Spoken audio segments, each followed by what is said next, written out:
Estimer un bien immobilier en France, c'est difficile. Mais en Guadeloupe, c'est un autre niveau. Ici, presque aucune maison ne ressemble à la voisine. Très peu de programmes neufs pour servir de référence. Des constructions familiales, des extensions, des rénovations et des prix qui changent d'une rue à l'autre. Et c'est là que ça devient compliqué. Le marché est tellement hétérogène que la moindre erreur de comparaison peut vous coûter une fortune. Et le pire, c'est que beaucoup de propriétaires se plantent. Non pas à cause du marché, mais à cause de leurs propres biais. Dans cette vidéo, je vais vous montrer comment éviter de saboter votre vente avant même de commencer, à l'étape de l'estimation. Lorsque vous commencez à estimer votre maison, la première difficulté, c'est vous-même.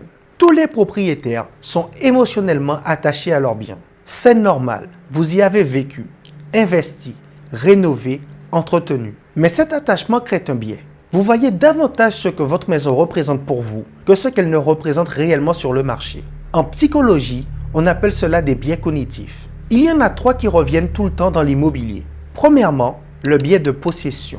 On surestime ce que l'on possède simplement parce que c'est à nous. Deuxièmement, le biais d'ancrage. On s'accroche à un chiffre entendu quelque part, le prix du voisin, ce que vous avez dit il y a 5 ans, même si ce chiffre n'a plus aucun lien avec le marché. Troisièmement, le biais de l'effort. On pense que les travaux réalisés augmentent automatiquement la valeur. Vous vous dites, j'ai mis 30 000 € dedans, donc ça vaut plus. Pourtant, le marché ne valorise pas toujours vos efforts à hauteur de ce que vous avez investi. Ce biais ne touche pas uniquement les particuliers, il touche tout le monde, même les professionnels. La différence, c'est qu'un agent doit s'appuyer sur des critères objectifs pour les corriger. C'est là que beaucoup de propriétaires se trompent. Ils comparent leur maison au feeling sans méthode. Il suffit parfois d'un critère mal choisi pour tout fausser. J'ai déjà vu des propriétaires comparer une maison créole ancienne à une villa modeste juste parce que la première était plus charmante. C'est comme comparer une Tesla à une D106 parce qu'elles ont 4 roues. Vous risquez forcément de vous tromper sur la valeur. Pour éviter ce genre d'erreur, il faut s'appuyer sur une grille d'analyse professionnelle. Chez Pensée Patrimoine, nous utilisons 5 critères standardisés pour évaluer un bien de manière neutre, cohérente avec le marché guadeloupéen. L'environnement, c'est le critère le plus sous-estimé par les propriétaires. La vue, la présence de nuisances, le vent, la proximité de la mer, la nature environnante ou encore la tranquillité du voisinage peuvent faire varier le prix de plus 20% à moins 30%. En Guadeloupe, une rue peut changer la valeur de votre bien à elle seule. L'accessibilité. On n'habite pas une surface, on habite un trajet. Le temps pour se rendre aux écoles, au commerce ou au grand axe influence directement l'attractivité d'un bien. Ici, avec les embouteillages, 5 minutes gagnées peuvent valoir beaucoup plus qu'une pièce supplémentaire. La sécurité. L'immobilier est aussi une question de ressenti. Un quartier perçu comme sûr se vend mieux et plus cher. A l'inverse, la proximité d'une zone sensible, un manque d'éclairage ou un risque élevé de cambriolage entraîne automatiquement une décote. La qualité du bien. Les matériaux utilisés, l'année de construction, l'entretien, les problèmes éventuels comme les cyclones, termites, humidité ou les travaux à prévoir influencent directement le prix. 2 maisons identiques sur le papier peuvent varier de 50 000 € selon l'état réel du bien. La valeur dans le temps, c'est la capacité du bien à conserver ou à augmenter sa valeur. Certains secteurs voient leur attractivité progresser grâce aux projets urbains, à des réhabilitations ou à des aménagements futurs. A l'inverse, une zone rouge ou un risque d'érosion peut faire perdre de la valeur à long terme. Ces 5 critères évitent les erreurs de comparaison, éliminent les biais cognitifs et posent les bases d'une estimation professionnelle. Ils permettent de comprendre réellement ce que vaut un bien et surtout pourquoi il vaut ce prix. Une fois que vous avez analysé votre propre bien, la deuxième étape consiste à regarder ce qui s'est réellement vendu autour de vous. Et j'insiste sur ce mot « vendu » parce qu'en immobilier, les annonces affichées n'ont presque aucune valeur. Ce sont des prix souhaités, parfois fantaisistes, parfois dépassés, parfois totalement déconnectés du marché. En Guadeloupe, c'est encore plus vrai. Le marché est tellement hétérogène qu'un simple prix au mètre carré ne veut rien dire. Vous pouvez avoir dans la même commune un studio à 4 000 € du mètre carré, une maison ancienne à 2 200 € du mètre carré, une villa avec vue mer à 6 000 € du mètre carré et une maison avec travaux à 1 500 € du mètre carré. Alors si vous prenez le prix au mètre carré de votre ville, vous risquez surtout d'obtenir une estimation approximative, voire totalement fausse. Ce qui compte, ce sont les prix réellement payés, ceux inscrits dans les actes notariés, ceux que les acheteurs ont accepté de sortir de leur poche. Pour cela, vous devez identifier 3 à 5 biens comparables vendus récemment. Mais attention, la clé, c'est la comparabilité. 2 biens ne le sont pas simplement parce qu'ils ont la même surface. Vous devez vérifier la localisation exacte et son environnement immédiat, le type de construction, l'âge du bien et son état réel, le terrain, les travaux à prévoir, les nuisances éventuelles, la présence ou non d'une vue et le positionnement dans le quartier. C'est seulement après cette vérification minutieuse que vous pouvez commencer à tirer une fourchette réaliste. Ensuite, il y a une étape essentielle que beaucoup de propriétaires oublient: corriger les différences.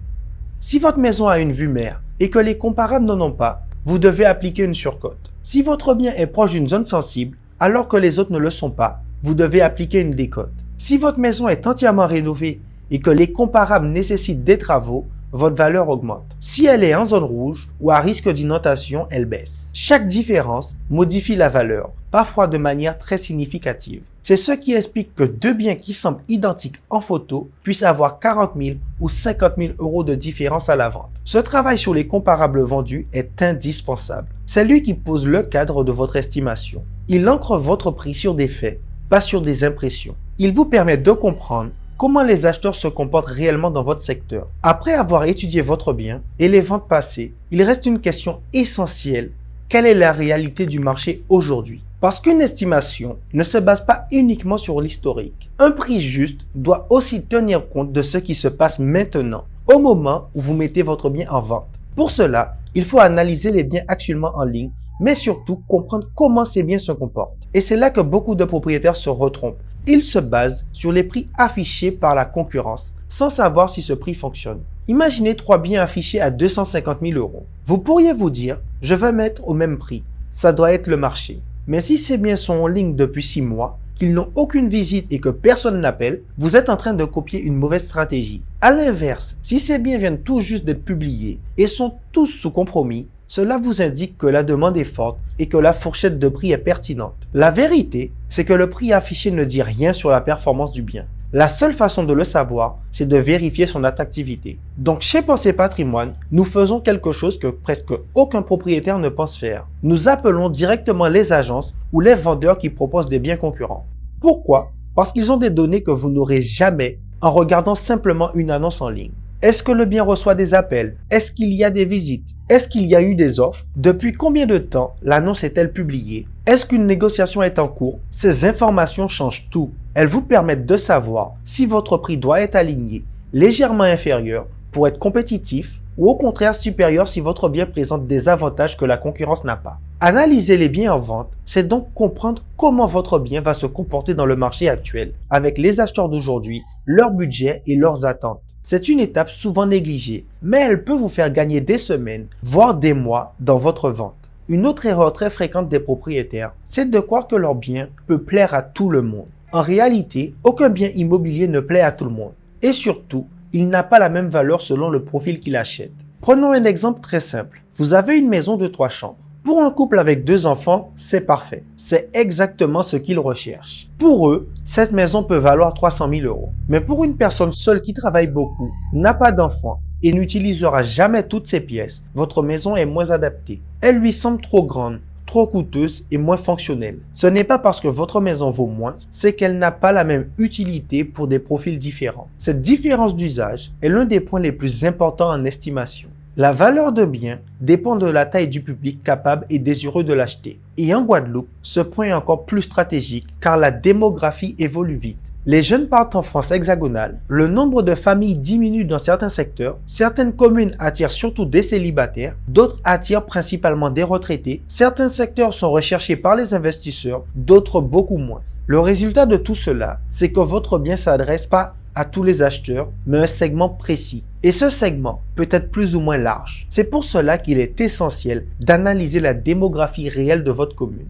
Qui habite ici? Quels sont les profils majoritaires? Est-ce un secteur familial ou plutôt adapté aux investisseurs ou davantage recherché par des personnes seules? Quel est le niveau de revenu moyen? Et surtout, combien de personnes peuvent effectivement acheter un bien dans votre fourchette de prix? Plus ce groupe est large, plus votre prix peut être ambitieux. Plus il est restreint, puis il faudra ajuster votre positionnement pour susciter des visites. Comprendre la démographie, ce n'est pas un détail. C'est ce qui permet de savoir si votre bien va attirer 15 acheteurs potentiels ou seulement 2. Et la différence entre ces deux scénarios peut représenter des dizaines de milliers d'euros sur votre prix final. Une idée fausse revient très souvent chez les propriétaires. Croire qu'une estimation est un chiffre définitif. En réalité, une estimation n'est pas un verdict. C'est une hypothèse, une proposition basée sur des données qui doit être ensuite testée par le marché réel. Le marché, lui, parle très vite. S'il réagit, c'est que vous êtes dans la bonne zone. S'il ne réagit pas, ce n'est pas le marché qui se trompe, c'est votre prix. Prenons un exemple simple. Vous affichez votre bien à 300 000 euros. Dans les 10 premiers jours, vous recevez une quinzaine d'appels et plusieurs visites. Votre prix est cohérent, il attire les acheteurs. Mais si au même prix, vous ne recevez aucun appel, votre prix n'existe pas. Le marché vous ignore. Et quand le marché vous ignore, chaque semaine perdue fait baisser l'attractivité de votre annonce. C'est précisément pour éviter cela qu'il faut définir une stratégie de prix avant même de mettre le bien en ligne. Nous fonctionnons de manière structurée. Un prix de lancement basé sur les ventes récentes, l'état du marché et la qualité du bien. Un seuil d'attractivité, c'est-à-dire le nombre minimum de demandes, d'appels ou de visites que l'on doit obtenir dans les premiers jours. Un délai d'observation, généralement entre 15 et 30 jours, pour analyser la réaction du marché. Un plan d'ajustement. Si le marché ne réagit pas comme prévu, réévaluation du prix, repositionnement stratégique ou mise en avant différente du bien. Cette approche permet d'éviter les annonces qui stagnent pendant des mois et finissent par perdre en crédibilité. Elle permet aussi de sécuriser la vente. Un bien positionné rencontre rapidement son public et un prix ajusté au bon moment évite les longues périodes sans visite. Une stratégie de prix n'est donc pas un chiffre figé. C'est un scénario qui vous permet de piloter votre vente avec méthode, données et efficacité. Réaliser une estimation immobilière en Guadeloupe demande du temps, des compétences et l'accès aux bonnes données. Je sais de sources sûres que certains logiciels destinés aux particuliers donnent de très mauvais résultats. C'est pourquoi je vous recommande de toujours passer par un professionnel. Si vous voulez faire estimer votre bien immobilier en Guadeloupe, vous pouvez nous contacter en cliquant sur le premier lien disponible dans la description.